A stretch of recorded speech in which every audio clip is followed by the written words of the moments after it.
Oops, pray muna tayo. In the name of the Father, the Son, the Holy Spirit. Amen. Panginoon, maraming salamat naman po at buhay na naman kami. Salamat sa biyaya ng kaligayahan, lakas, mga pamilya at kaibigan at nagrasyang tatamasahin namin sa araw nito.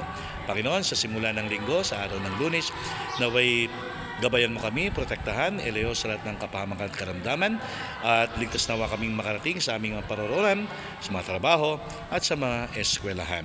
Kaya ni Panginoon, lagi namin hinihiling na hipuin mo, pagalingin mo na mga kapatid namin na may mga sakit, lalong-lalo na mga miyembro ng pamilya namin na nais nang makapaglingkod sa iyo.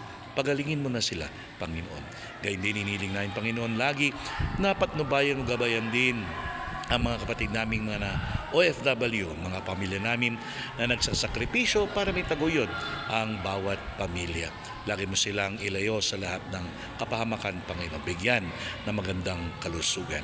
Sa araw na ito, Panginoon, naway maging masigasig kami sa pagpapalaganap ng iyong paghahari, maging inspirasyon nawa kami sa bawat miyembro ng pamilya namin, sa mga taong makakasalamuha namin. Bigyan mo kami ng isang pusong laging marunong magmahal, magpatawad, magpakumbaba, at may pakita ang tunay na paglilingkod malasakit sa aming kapwa. Gawin mo kaming laging iyong instrumento ng buhay na salita mo.